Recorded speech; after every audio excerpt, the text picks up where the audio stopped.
by side and departing hand in hand. Initially born as humble servants,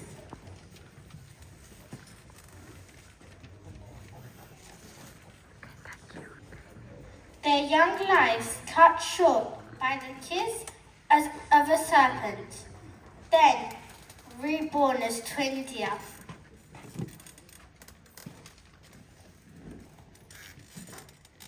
Only to fall to a hunter's arrow.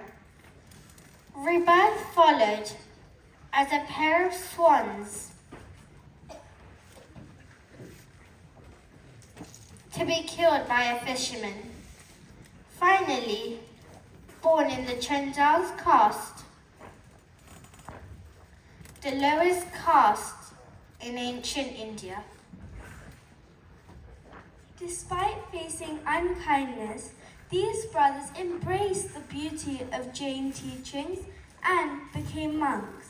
But one day, the silky hair of a beautiful queen accidentally brushed against one brother's foot, sending a tingle of excitement, igniting a wish that would change everything. If my austerities bear any fruit, may I become an emperor in the future and enjoy the world's pleasures.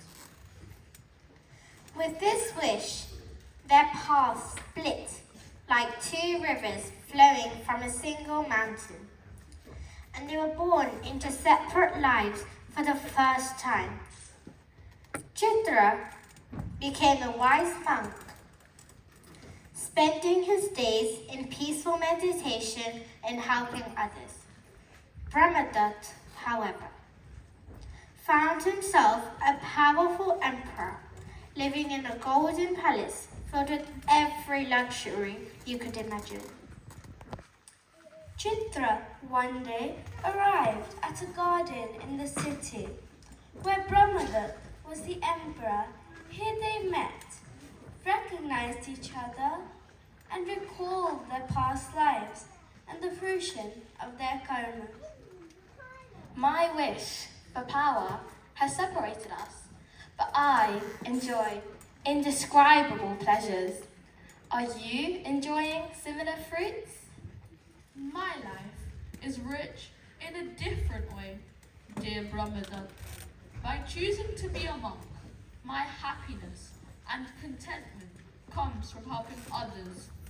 Abandon monkhood and join me in the pleasures of my excellent and well-provisioned palaces, in the company of young maidens, and dance, song, and music.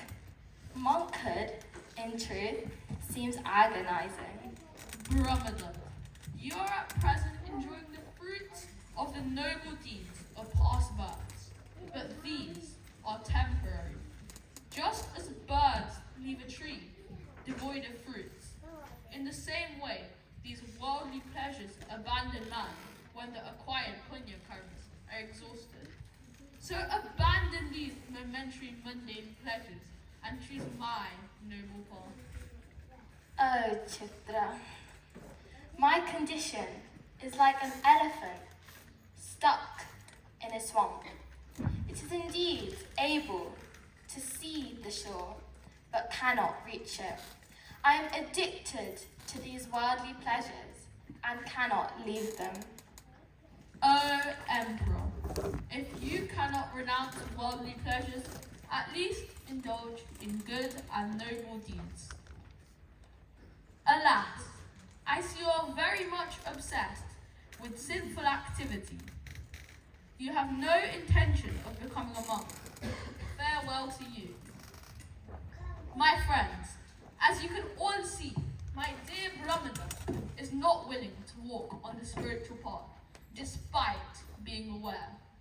Don't make the same mistake. Bhagwan Mahavir has taught us in his last sermon, the Uttaradiyan Sutra, about 4 rare treasures that are essential for happiness in this life and to achieve liberation.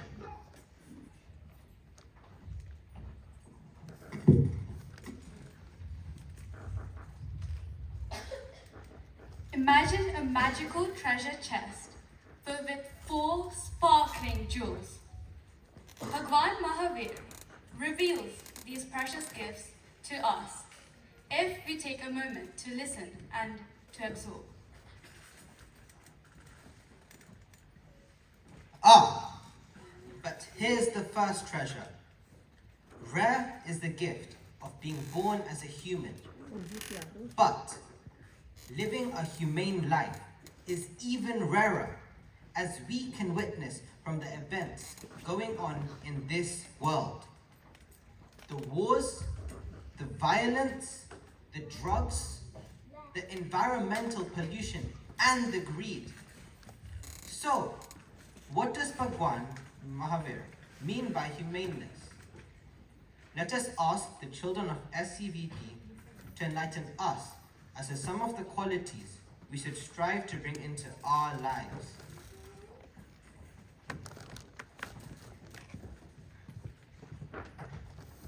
Kindness and compassion.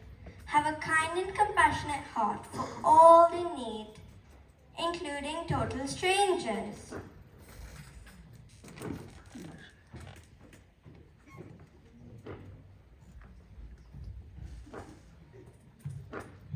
Humbleness.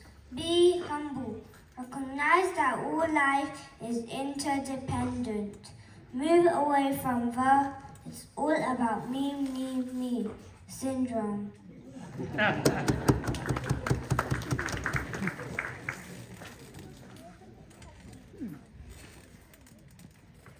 Friendship.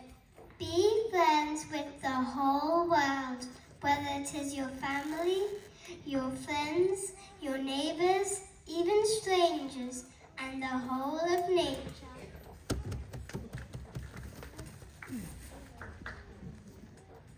Appreciation. Appreciate all the good things we have in our lives and appreciate the goodness in others.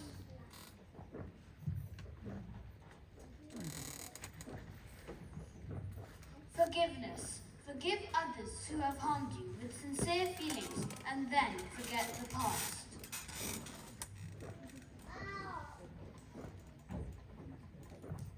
Respect. Have respect for all, whether young or old, and at all times, whether it is with a smile or a greeting or listening to others.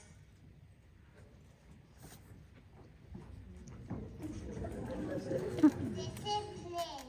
Control the endless desires by exercising discipline over the senses and mind.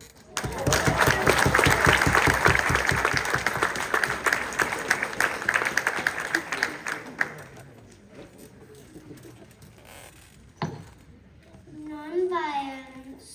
Always exercise awareness and be non-violent in your actions, your speech, your thoughts.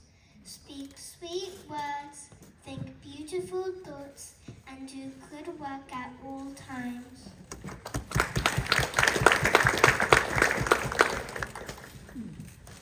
Positive attitude. Channel your thoughts in a positive direction, even in the most challenging situations. Do not make judgments about others and do not be harsh on yourself.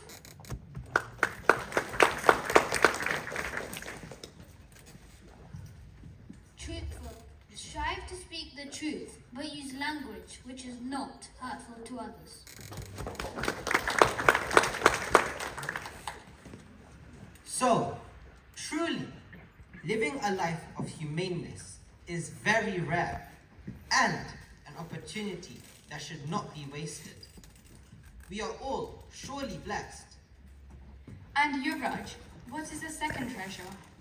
Having obtained human birth, it is truly difficult to listen to the words of true religion. We have ample opportunities to listen to a guru and read the teachings of Bhagwan, which are true and eternal. So, what are the messages of Bhagwan Mahavir? Did you all know that Bhagwan spoke continuously for 48 hours, recorded as the Uttaradhyan Sutra, before he was liberated? He achieved the ultimate, and he also wants us to achieve the ultimate, and has given us the roadmap. I am so grateful for this. Bhagwan said, Let friendship be our religion. Have the intention of friendship with all living beings. An untrained horse needs to be controlled again and again. In the same way, we should learn at the first go and progress forward by learning from our mistakes. Time will pass. It does not wait. So do not be negligent or lazy, even for a moment. Be the fountainhead of fearlessness. So, do not be fearful of others, and always behave in a way that others are not fearful of you. And did you know that doing seva will lead to binding through Duncan Nam Karma? Oh wow! Such simple messages and yet so profound. Even on getting the opportunity to hear the right religion and resolving to practice it, it is often difficult to have faith in it. Acharya Sri Chandanaji highlights this by giving a lovely example. A person sees a tree with a beautiful fruit on it, admires it, and walks on. The same happens to thousands of people. Then there are those people who will pick the fruit and admire it, and walk on. Store it in their pocket in the belief that it will be useful one day. But then they come across some junk food whose allure is so great, and then they forget about the fruit. And then there are those people who will pick the fruit, taste it, experience it, and move forward, making spiritual progress. This is how it is when it comes to developing faith in the words of Bhagwan as well.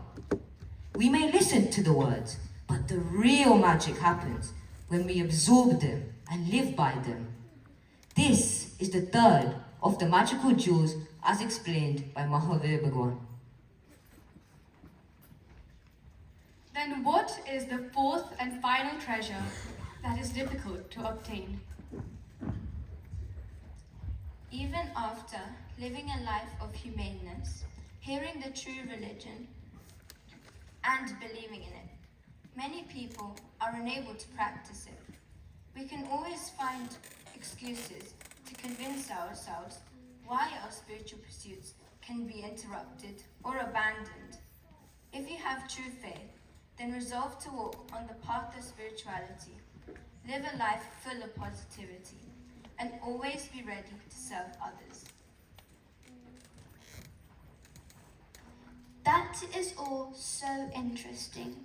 I now know what you mean when you said that being born as a human being and living a life of humaneness is very rare and an opportunity that should not be wasted.